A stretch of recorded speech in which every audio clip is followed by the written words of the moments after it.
కావేరి బట్టలు ఉతుకుతూ చాలా చిరాకు పడుతూ ఉంటుంది. ఏంటి, నీలో నువ్వే తిట్టుకుంటూ అంతలా ఇసిగిపోతున్నావు? బట్టలేగా ఉతుకుతున్నావు? ఏం జరిగింది నీకు? అదే కదా, బట్టలు ఉతకలేకపోతున్నాను.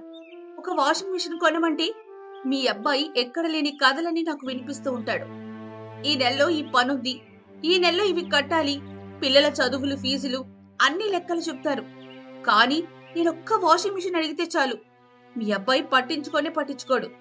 మీరే చెప్పండి, ఈ ఇంట్లో ఎంతమంది ఉంటున్నామో పిల్లల బట్టలు, వాళ్ళకి స్కూల్ క్యారేజీలు కట్టాలి, మీ అబ్బాయి క్యారేజ్ కట్టాలి, ఇన్ని పనులతో ఉంటాను. పైగా బట్టలంటే నేను ఎక్కడ చేయగలను అత్తయ్యా? అయినా నీది తప్పు కావేరి. నీకేదైనా వస్తువు కావాలంటే నాకు చెప్పొచ్చు కదా. వాడికి ఎందుకు చెప్పావు? వాడికి రూపాయి పోతే ప్రాణం పోయినట్లు తెగ బాధపడిపోతూ ఉంటాడు. వాడు పిల్లలకి చాక్లెటే కొనడు, ఇక నీకు వాషింగ్ మిషన్ కొంటాడని ఎలా అనుకున్నావు? నువ్వు నాకు చెప్పుంటే మీ మావయ్య గారితో చెప్పి ఈ పాటికి కొనిపిచ్చేదాన్ని కదా. ఆగు, మీ మావయ్య గారికి చెప్పి ఎలా అయినా తిప్పిస్తాను. అయినా మాకెప్పుడు భయం వేస్తూ ఉంటుంది, మేము మరణించిన తర్వాత వీడి పిసినిగొట్టుతనంతో జీవితం అంతా ఎలాగా అని.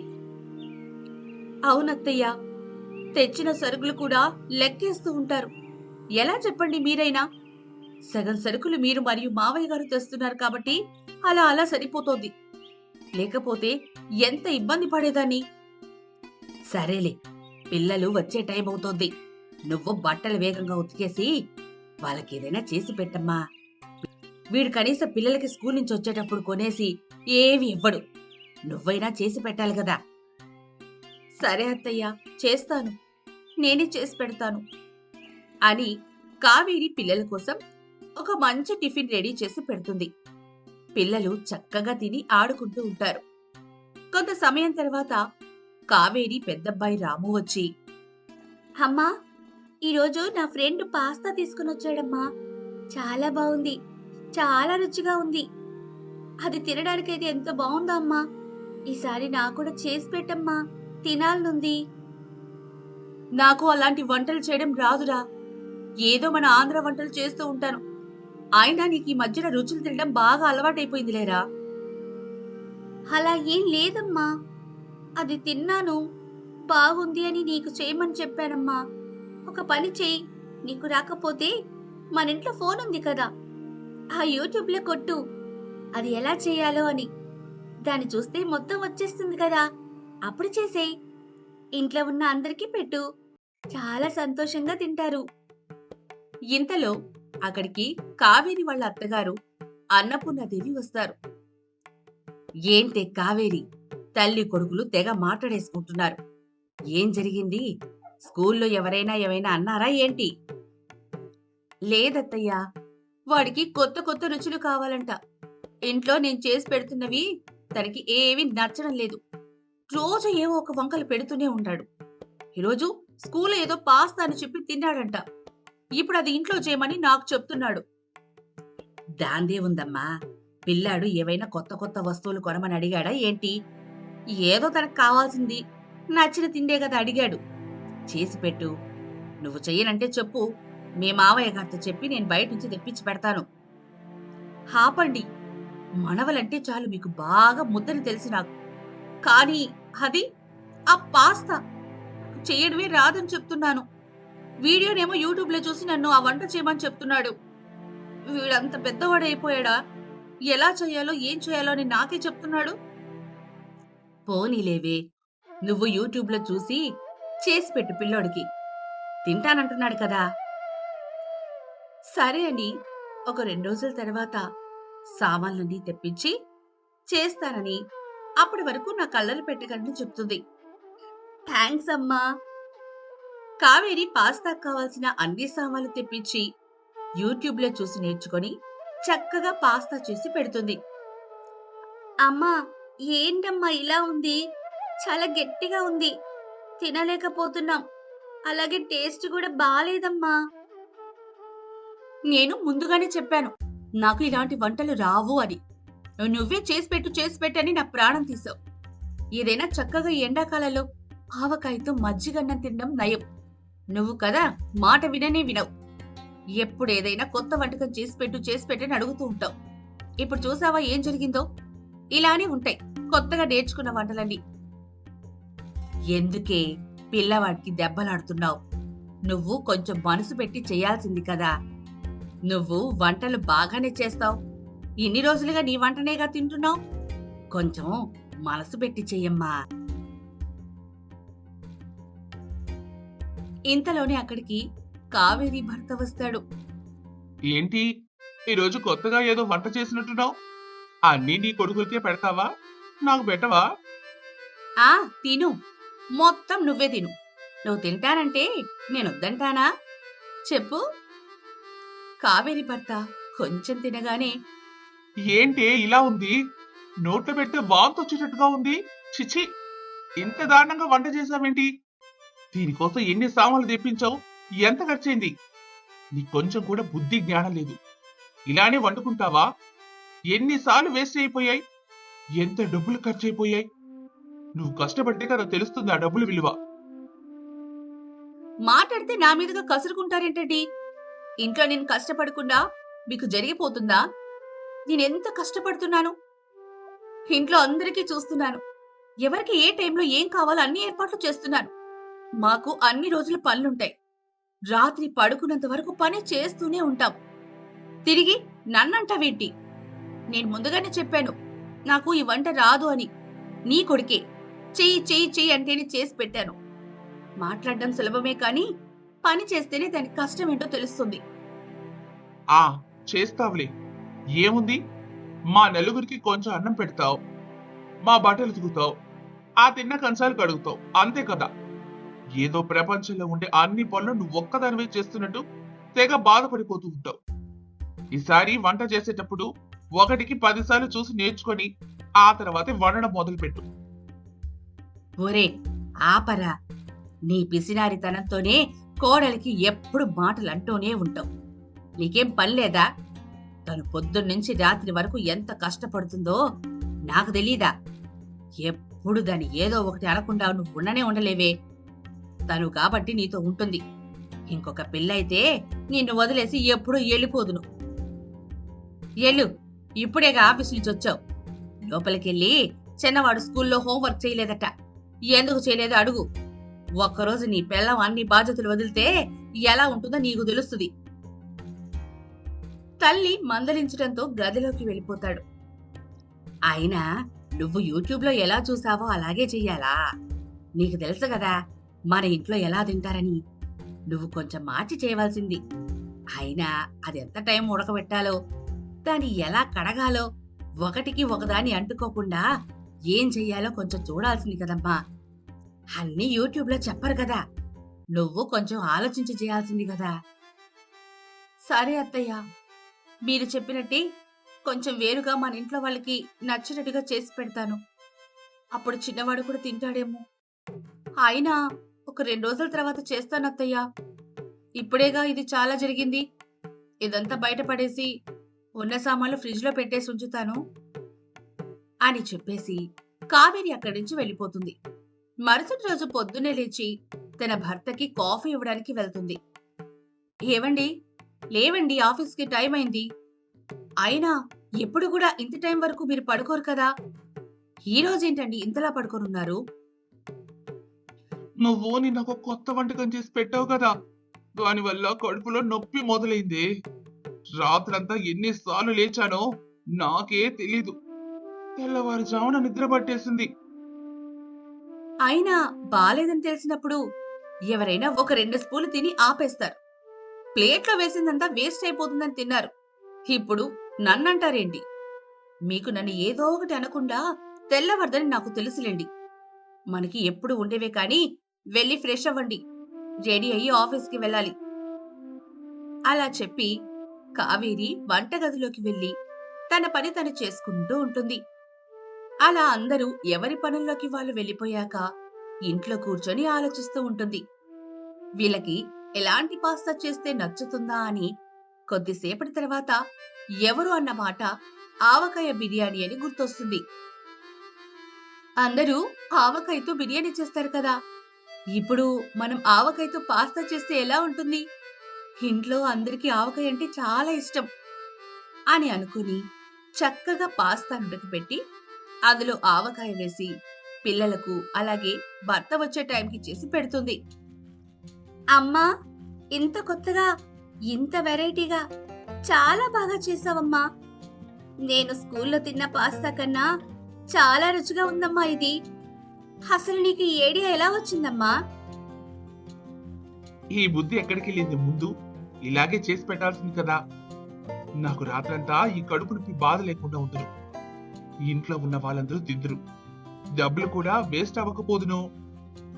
అలాగేనండి. మీ అన్ని తెలివితేటలు నాకు లేవు కదా. అప్పుడప్పుడు తెలివితేటలు వస్తూ ఉంటాయిలేండి. అప్పుడు ఇలాంటి వంటకాలే చేస్తాను. అయితే నీతో ఈ ఆవకాయ పాస్తా వ్యాపారం పెడితే ఎలా ఉంటుందంటావు? ఆపరా, దాన్ని ఏదో ఒకటి అనకుండా నువ్వు అస్సలు ఉండలేవా? ఇంట్లో పనిలే దానికి సరిపోతున్నాయి. ఇంకా వ్యాపారం పెడితే ఎంట బయట ఎలా చూస్తుందిరా అని అందరూ నవ్వుకుంటూ చక్కగా పాస్తా తిని సంతోషంగా ఉంటారు.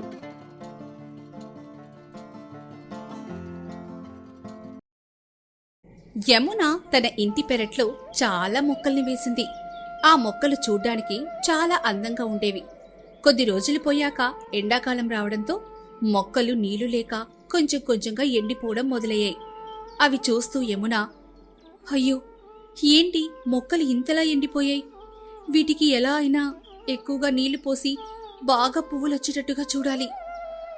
ఏంటి యమునా, కూర్చొని నీలో నువ్వే మాట్లాడుకుంటున్నావు? ఏం జరిగింది? చూడండత్తయ్యా, నీళ్లు లేక పూల మొక్కలన్నీ ఎలా ఎండిపోయాయో. వీటికి ఎలా అయినా ఎక్కువ నీళ్లు పోసి బ్రతికించాలత్తయ్యా. మనం తాగడానికే నీళ్లు లేకుండా ఉన్నాయి ఇక్కడ, ఇంకా ఈ మొక్కలకి కూడానా? రోజురోజుకి ఈ ఎండాకాలం ఎట్లా గడుస్తుందో అన్న భయం వేస్తోంది నాకు. మొక్కలు ఇప్పుడు కాకపోతే వర్షాలు పడ్డాక మరలా పెంచుకుందాంలే కాని ఇప్పుడు మనం ఎలా బ్రతకాలో ఆలోచించాలి. అవునండి అత్తయ్య, పనిలోకి వెళ్తుంటే కాళ్ళు చేతులు కూడా ఎండలకి మంటలొచ్చేస్తున్నాయి. పని చేయలేకపోతున్నాను. వంట చేసేటప్పుడు కూడా అయితే మొత్తం చెమటకి ఒళ్ళంతా తడిసిపోతుందత్తయ్యా. సర్లే, చాలా ఆలస్యం అవుతుంది, ఆకలేస్తుంది నాకు. అన్నం పెట్టు, ఇద్దరం కలిసి తినేసి మిగతా పనులు చేయాలి. ఇలా తినడానికి కూర్చోగానే పైన ఫ్యాన్ ఆగిపోతుంది. మన ఇంట్లో లైట్ అయితే వెలుగుతుంది కాని ఫ్యాన్ ఆగిపోయింది.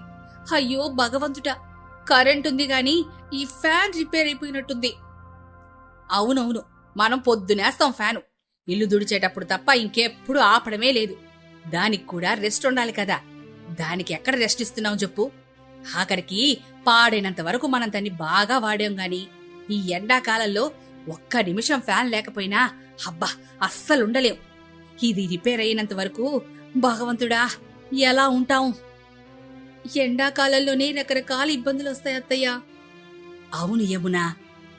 అలా అత్తాకోడళ్ళు మాట్లాడుతూ ఉండగా ఇంతలో అక్కడికి పక్క ఇంట్లో ఉన్న రత్నం వస్తుంది. సీత వదినా, ఏం చేస్తున్నారు? ఏం లేదు వదినా, భోజనం చేద్దామని అనుకున్నాము. ఇంతలో ఇదిగో ఈ ఫ్యాన్ ఆగిపోయింది. అసలే ఈ ఎండాకాలంలో కరెంటు తీసేస్తాడని అనుకుంటుంటే ఇప్పుడు ఫ్యాన్ కూడా ఆగిపోయిందా? మన పక్క వీధిలోనే సురేష్ అన్న కుర్రాడు బాగా రిపేర్ చేస్తూ ఉంటాడు వదినా. వాడికి ఫ్యాన్ ఇచ్చేయండి, ఒక్క రోజులోనే చేసిచ్చేస్తాడు. అవునా వదినా? అయితే అబ్బాయికి చెప్పి ఇప్పుడే పిలిపిస్తాను. ఇంతకీ నువ్విలా వచ్చావేంటి వదినా? ఏదైనా పనుందా? ఎండాకాలం వల్ల బోర్లో నుంచి నీళ్లు రావట్లేదు వదినా. మీ బోర్డు నుంచి నీళ్లు వస్తున్నాయేమో, కొంచెం నీళ్లు కావాలని వచ్చాను తాగడానికి. తాగడానికి కూడా మాకింట్లో నీళ్లు లేకుండా పోయింది వదినా. వస్తున్నాయి గాని వదినా, చిన్న దారగా వస్తుంది. వదినా, ఇంట్లో ఒక బిందె ఉంది, కావాలంటే ఇస్తాను, తీసుకునెళ్ళు. సరే వదినా, ఇవ్వండి. ఇంట్లో కొంచెం కూడా నీళ్లే లేవు మాకు. సరే అని చెప్పి ఒక బిందె నీళ్లు పట్టుకుని వెళ్ళిపోతుంది. ఆ మరుసటి రోజు అత్తాకోడలిద్దరూ పనిలోకి బయలుదేరతారు. వెళ్తూ అలా మాట్లాడుకుంటూ ఉంటారు. ఏంటో యమున, చాలా నీరసంగా అనిపిస్తుందమ్మా. ఏం చెయ్యాలో అర్థమే కావడం లేదు. అయ్యో అత్తయ్య, అలాంటప్పుడు ఇంట్లోనే ఉండాల్సింది కదా, ఎందుకు పనిలోకి బయలుదేరారు? పనిలోకి వెళ్ళకపోతే డబ్బులు ఎలా వస్తాయమ్మా? పర్వాలేదులే, కొద్దిసేపటికి సర్దుకుంటుంది. అలా అంటూ ఉండగానే సీతమ్మ కళ్ళు తిరిగి పడిపోతుంది. సీతమ్మ కళ్ళు తెరిచి చూసేటప్పటికి తన ఇంట్లో ఉంటుంది. డాక్టర్ వైద్యం చేస్తూ ఉంటాడు. నేనిక్కడికి ఎలా వచ్చాను? మనం పనిలోకి వెళ్తున్నాం కదా. అత్తయ్య గారు, మీరు త్రోవలో కళ్ళు తిరిగి కింద పడిపోయారు. ఒంట్లో బాలేదని మిమ్మల్ని నేను ఇంటికి తీసుకొని వచ్చేసాను. అమ్మా, నీకు ఎండ దెబ్బ గట్టిగా తగిలింది. నువ్వు ఇంట్లో విశ్రాంతి తీసుకోవడం చాలా మంచిది. ఎక్కువగా మంచినీళ్లు త్రాగు. నీరు శాతం ఎక్కువగా ఉన్న పండ్లని తిను, లేకపోతే చాలా ఇబ్బంది పడతావు. మరి నేను ఎప్పటి నుంచి పనిలోకి వెళ్ళాలండి? వెళ్తాలేండి అత్తయ్య. మీరు పనిలోకి వెళ్తే అప్పుడు మీరు కారు, గోడకి మీ ఫోటో వస్తుంది. మా అందరితో కలిసి సంతోషంగా ఉండాలని అనుకోవాలే కానీ ఎప్పుడు పనిలోకి వెళ్తాను, డబ్బులు తెస్తాను అని అనుకుంటూ ఉంటారు. ఏదో ఒకలా మేము కష్టపడతాం కానీ మీరు మీ ఆరోగ్యం చూసుకోండి. కష్టపడాల్సిన పనే లేదు. అవునమ్మా, మీ కోడలు చెప్పింది నిజమే కదా. ఇచ్చిన మందులు సమయానికి వేసుకుంటూ ఉండండి. ఆరోగ్యం జాగ్రత్త అని చెప్పి డాక్టర్ అక్కడి నుంచి వెళ్ళిపోతాడు. డాక్టర్ వచ్చారని తెలిసి సీతమ్మ భర్త ప్రసాద్ ఇంటికొస్తాడు. ఏంటి ఈరోజు ఎవరిని తిట్టడానికి వెళ్ళావు? నీరసం వచ్చి కళ్ళు తిరిగి పడిపోయావు. ఇంట్లో నన్ను తిడుతుంది చాలడం లేదా? ఇంకా బయట కూడా గొడవ పడడానికి వెళ్తున్నావా? నీ మాటలు విని విని ఆఖరికి మా అమ్మ నాన్న పోయారు. ఇప్పుడు నీ ఆరోగ్యం మీదకు తెచ్చుకుంటున్నావా? ఒంట్లో బాలేదు, మంచం పైన పడున్నానని కొంచెం కూడా బాధ లేదు, కొంచెం కూడా ఆలోచించడం లేదు. తిరిగి పని మానేసి నన్ను లేనిపోని మాటలంటున్నావే. చూసావా, ఇప్పుడు కూడా పని డబ్బులు అని అంటున్నావు గాని ఒంట్లో బాగలేదు, విశ్రాంతి తీసుకుంటానని అంటున్నావా నువ్వు? అబ్బా మావయ్య గారు, ఆగండి. మీ ఇద్దరికి తినడానికి ఏమైనా తీసుకొనొస్తాను అని చెప్పి యమున వెళ్లి కొన్ని పళ్ళు తీసుకొనొచ్చి అక్కడ పెడుతుంది. ఇంతలో ఎదురింట్లో ఉన్న సుజాత ఇంటికొస్తుంది. ఏంటక్కా, ఏం జరిగింది? కళ్ళు తిరిగి పడిపోయావంట? నేను కళ్ళు తిరిగి పడిపోయిన సంగతి ఇంకా నా కొడుక్కే తెలియదే. అప్పుడే నీకెలా తెలిసింది? బావగారు కంగారుగా ఇంటికొస్తుంటే నేనే పిలిచి అడిగానులే, ఏంటి బావా అంత కంగారు పడుతున్నావు అని. అప్పుడే బావా విషయం చెప్పారు. ఇప్పుడెలా ఉందక్క నీకు? ప్రసాదు అలా సుజాత మాట్లాడుతుంటే చూస్తూ ఉంటాడు. ఏంటి అలా చూస్తున్నావు దాన్ని? పని లేదా నీకు? అన్ని విషయాలు దానికి చెప్పుకుంటూ ఉంటావు. తన మాటలకి మురిసిపోతూ ఉంటావు. మర్చిపోయావా? పోయినసారి దానివల్లే నీకు దెబ్బలు తగిలాయి. బాగానే ఉంది సుజాత, నువ్వు వెళ్ళి ఇంటికి, నేను కొద్దిసేపు విశ్రాంతి తీసుకుంటాను. ఇంకేం లేదక్కా, మాకు నీళ్లు రావడం లేదు. కొంచెం నీళ్లుంటే ఇస్తారా తాగడానికి? అయ్యో, దానిదేముందమ్మా, ఇప్పుడే బోర్ మోటార్స్ ఇచ్చేసి నీళ్లు తీసుకొని వస్తాను. అయినా నువ్విక్కడి నుంచి మొయ్యలేవులే, నేనే ఇంటికి తెచ్చి పెడతాను. సరే బావగారు, మీరు తెచ్చియండి, నేను వెళ్తున్నాను అని చెప్పి అక్కడి నుంచి సుజాత వెళ్ళిపోతుంది. ఎలవయ్యా ఎల్లు, ఎల్లి నీళ్లు పెట్టేసి దానికివ్వు. చాలా సరదా పడిపోతున్నావు కదా. అయినా అది నన్ను పలకరించడానికి రాలేదు, నీళ్ల కోసం వచ్చింది. అలా అంటూ ఉండగా ప్రసాద్ వెళ్లి మోటార్ స్విచ్ చేసి నీళ్లు పడతాడు. సగం బిందె నిండగానే నీళ్లేమో ఆగిపోతాయి. అయ్యయ్యో, నీళ్లు ఆగిపోయాయే, ఇప్పుడేం చేస్తాం? ఇప్పుడు ఉన్న నీళ్ళని ఇచ్చేసి వస్తాను అని ప్రసాద్ నీళ్లు తీసుకునెళ్లి సుజాతకిచ్చేసి వస్తాడు. ఉన్న నీళ్లు అన్ని దానికిచ్చేశావు కదా, ఇప్పుడు మన ఇంట్లో ఉన్న నీళ్లు రేపొద్దున వరకే వస్తాయి. రేపొద్దున ఎక్కడి నుంచి తెస్తావో ఏమో, ఏం చేస్తావో నాకు తెలీదు. ఇంతలో అక్కడికి యమున వస్తుంది. అత్తయ్యగారు, అత్తయ్యగారు, ఒక పెద్ద సమస్య వచ్చి పడిందండి. ఏం జరిగింది యమునా? రేపు మీ ఆడపడుచు వాళ్ళ ఫ్యామిలీతో సహా వస్తోందండి, ఇప్పుడే ఫోన్ చేసి చెప్పారు. అసలే ఒంట్లో బాలేదు, అయినా ఇప్పుడు ఇది ఎందుకు వస్తుంది? తలనొప్పిలాగా. అయినా వచ్చిందంటే ప్రశాంతంగా ఉండదు. ఇంట్లో సగం సామాను పొట్టుకుపోతుంది. అలాగే వాళ్ళు ఎంత తింటారో కూడా తెలీదు, తింటూనే ఉంటారు. పని చేయలేక యమునా, నువ్వేమైపోతావనమ్మా. నేనే వచ్చి నీకు సహాయం చేయాలి, ఎవ్వరూ చేయరు. వాళ్ళ నుంచి ఒక్క చిన్న పని కూడా సహాయం ఉండదు. అవునత్తయ్యా, నాకు పెళ్ళయ్యాక ఇప్పటి వరకు వాళ్ళెవ్వరూ రాలేదు. అయినా మీరు కష్టపడాల్సిన అవసరం ఏమీ లేదు. నేనున్నానుగా, చూసుకుంటాను. మీరు విశ్రాంతి తీసుకోండి అత్తయ్యా. యమున వాళ్ళు వస్తున్నారని అన్ని రకాల వంటలు చెమటలు కార్చుకుంటూ చేస్తూ ఉంటుంది. కొంతసేపటి తర్వాత వాళ్ళందరొచ్చాక పలకరింపులన్నీ జరిగిన తర్వాత, పిల్లలకి సెలవులు వచ్చాయి, అందుకే ఇక్కడ ఒక నెల రోజులు ఉందామని వచ్చాను. మా ఊర్లో అసలే నీళ్లు దొరక్క ఇబ్బంది పడుతున్నాము. అదే ఇక్కడైతే మా అన్నయ్య అన్నీ చూసుకుంటారని నమ్మకం. అవునా, ఇక్కడ కూడా నీళ్లు దొరకడం లేదు, పైగా కరెంటు కూడా ఉండడం లేదమ్మా. చూడు, నువ్వు కూర్చున్నా గాని పైన ఫ్యాన్ తిరగడం లేదు, నిన్ననే పాడైపోయింది. అలా ఒక 3 రోజులు గడిచాక, అత్తయ్య గారు వీళ్ళింకా ఉన్నారు, వెళ్ళరా వాళ్ళ ఇంటికసలు. పైగా వీళ్ళకి అన్నీ అందించలేకపోతున్నాను, అలాగే వంట చేయలేకపోతున్నాను. ఈ ఎండకి పొయ్యి దగ్గరికి వెళ్ళాలంటేనే చాలా కష్టంగా ఉంది అత్తయ్య. నేను చెప్పాను కదా, ఇది వచ్చిందంటే అస్సలు కదలదు, మనల్ని హింస పెట్టకుండా ఒక్క నిమిషం కూడా ఉండలేదు. ఇప్పుడు దీన్ని పంపించడం కూడా మన వల్ల కాదే కోడలా. పైగా మీ మావయ్య గారు ఈవిడ విషయంలో ప్రతిదానికి బాధపడిపోతూ ఉంటారు. అవునా అత్తయ్య, అయితే ఆగండి, ఇప్పుడే వెళ్ళిపోయేటట్టుగా నేను చేస్తాను. పిన్నిగారు, ఒకసారి ఇలా వస్తారా? ఏమైంది యమునా, చెప్పమ్మా. పిన్నిగారు, కాయగూరలు తేవడానికి చేతిలో డబ్బులేవు, మీ దగ్గరుంటే ఒక 100 రూపాయలు ఇవ్వండి, నేను పల్లోకి వెళ్ళి తెచ్చిచ్చేస్తాను. పైగా అత్తయ్య గారికి ఒంట్లో కూడా బాలేదు కదా, కొంచెం చూస్తూ ఉండండి. పొద్దున టిఫిన్ అయితే వండేశాను, ఇప్పటికే ఆలస్యమైంది.